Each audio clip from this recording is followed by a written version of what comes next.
So here we are. Good morning, everyone. It's part 3 of the Powertech generator head exchange, so I guess what they call them. Anyway, this part down here. This is all the brushless stuff and computer system on the older units now. Finally got the valve cover back on, got everything fixed with it. I got a new sealant for it, but I also went ahead and used a little bit of RTV and go over some parts with you real fast. Let me grab you down from there real quickly and show you what I'm talking about here.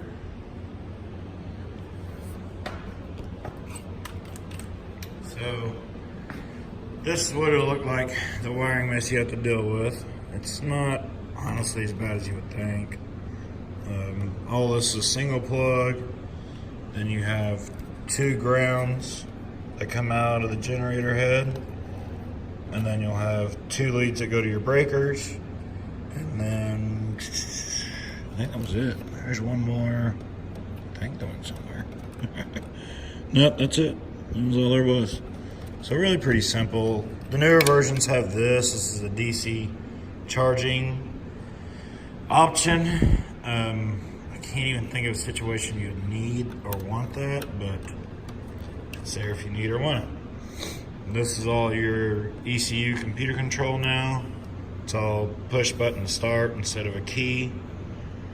You can see I added some hot stuff RTV around the edge of the head gasket. I didn't let, or the valve cover gasket. I didn't put any on the inside of the gasket, just the outside. You can tell, you'll see a little JB weld right here I had to put in.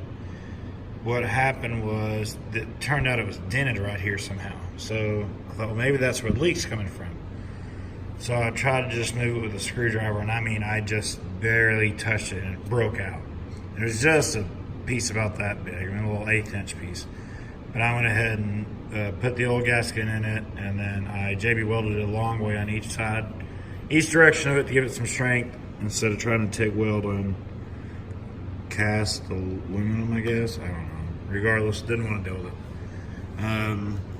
While I was waiting on my generator head to come in, I got a little overzealous, and you know, this is, they say, close to ceramic coating. This is a heat tempered paint that I had to bake on in my oven and stuff, and I painted the legs the same because, well, I had some more paint left over.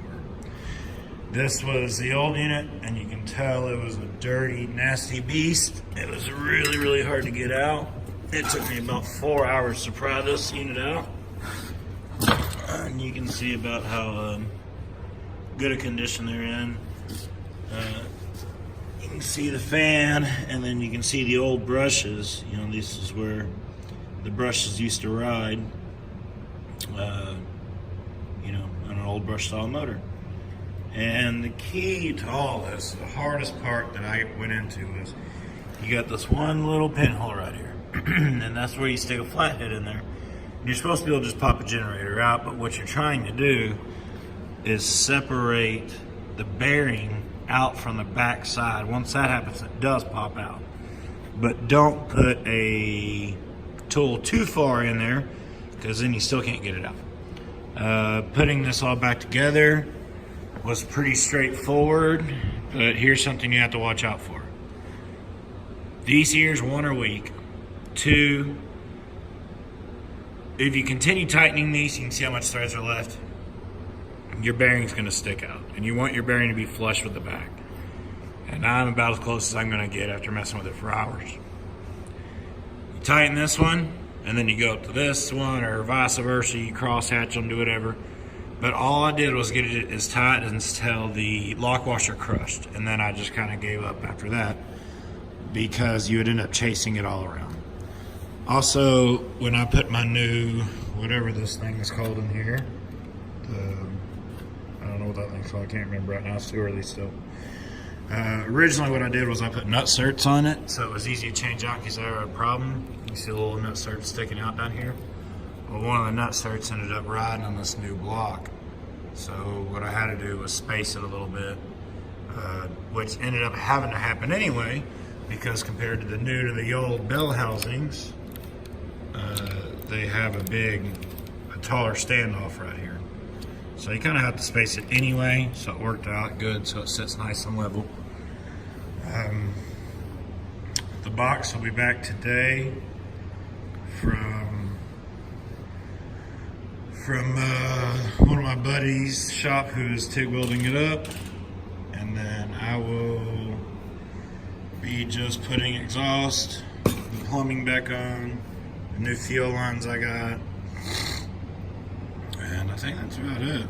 Sorry for the shop being a mess. It's been many long hours out here lately, but anyway, guys. Sorry to be an amateur camera guy here, but hopefully I'm going to be done today. I'm going to go ahead and get a new fuel pump for it while it's out. Not that it's hard to do what's in there, just the way that I tapped my box, it's easier to put a new one in right now. Plus the wires on this one aren't looking real good. I can show you that in a moment. I want to do something different here. These are the rubber mounts between the frame, which is nothing more than conveyor belts. Basically rubber, two of them put together. I don't really like that. I think there's got to be a better solution than to do that. But other than that, I think we're about done with everything. You can see the wires on the pump aren't looking real good. They're about, let me see if I can get this thing to focus. I guess you don't want to focus, do you? Not in the mood for focusing today. Anyway, tore out, not real good looking. I do want to show you guys something when I have a chance. Light Apex fabrication. The reason this doesn't have the radiator right here with the fan blowing out of the box like you've seen, and I went to all AN lines, because I built a bulkhead on the back of the box, and out of AN lines you got these. But what I did was I took and we built a big radiator with a fan that sits between the frame rails, okay? And it fills from this line, which will go into a catch can that's still above the height of the radiator. And the amount of cooling that I get, well, it used to overheat all the time. And since I have done this, I've never, ever, ever had the unit overheat or anything go wrong. And this radiator is not even bolted to the truck in necessary terms, because I knew the frame would flex, the truck twists a lot, you know, when you're pulling heavy loads. So this is basically an encased capsule, and it's got rubber all the way around it, and the radiator just kind of sits and rides in it. So it works out pretty good. It's been on there for years now, a couple of years actually. I would say probably 3, 4, maybe. No, it's been on there for 2.5, 3 years. And since then, I've never ever had a problem on my generator. I had problem after problem after problem. Finally did that, no problem. So cooling is a key with these things, because they do not stay cool in those little boxes. The factory fans suck. Factory setup's not good, but you got to see it from their point of view. They have to sell a product that's just a single box setup.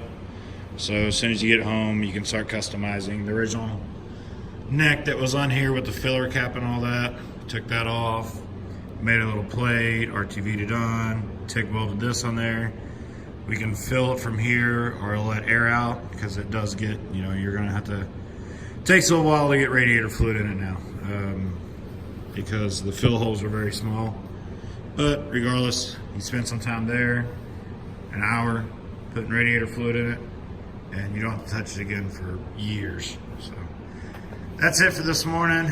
Maybe later in the night, or maybe tonight or tomorrow morning, we'll have it fired up and running, and hopefully everything will work out great. So we'll see. Take it easy, guys.